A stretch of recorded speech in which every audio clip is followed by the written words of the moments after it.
So today we're gonna look at my brother's PC.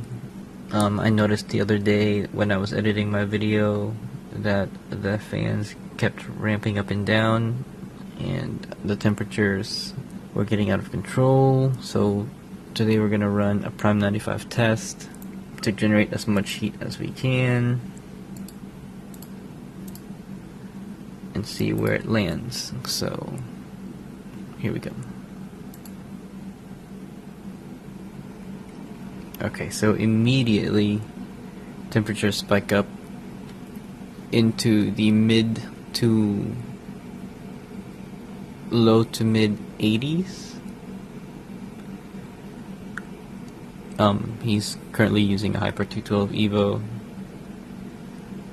So we're gonna see if we can make that just a little bit better. Okay, so what I have here is the Phanteks PH-TC14PE. It's got two 140mm fans, and you can actually buy it today for around $75 USD minus a $10 rebate, so that's pretty decent. It's up there in price, but yeah, we're gonna see how it fares against the Hyper 212. Alright, so a quick rundown of the specs of this PC. It's an i7-6700K with 16 gigs of Crucial Ballistics ports right here. It's got an Asus Prime H270 CSM, GTX 1080 Extreme Gaming by Gigabyte. There's a SSD right there, PNY 128 gigs, and there's a 1TB hard drive underneath this shroud. It's all being powered by a Corsair 650 watt power supply. And I bought some aftermarket fans for them. If I remember correctly, there were 5 in a pack. The Arctic F12s, you can get them from Amazon for like $25. There's a fan controller in the back, and we're gonna swap out this 212 Evo right here.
Okay, so this CPU cooler is a little large.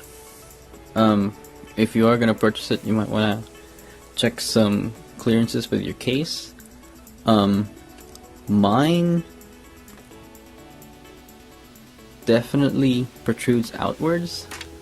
However, the case panel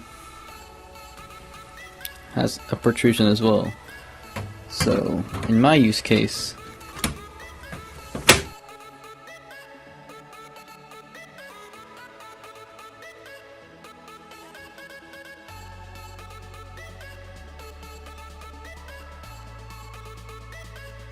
alright, so now we're back here after the installation, and it looks like it's idling around the same. However, it's noticeably much quieter. So let's go ahead and run this test and see what happens.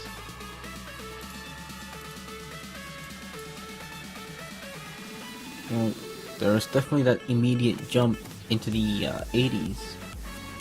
but like I said, it's definitely noticeably quieter. We're not getting as hot as we were. I think the last time the hottest score was 86 degrees. We're hovering around the same temps with a lot less noise. So that means during regular gameplay or regular use, there should be a noticeable improvement in terms of acoustics. Okay, so what did I learn today? So the Hyper 212 is definitely still a very good cooler, especially if you can get it around the $30 or even less mark. However, there is one good reason to spending more money on an air cooler, and that is noise. So that's it for me. Thanks for watching.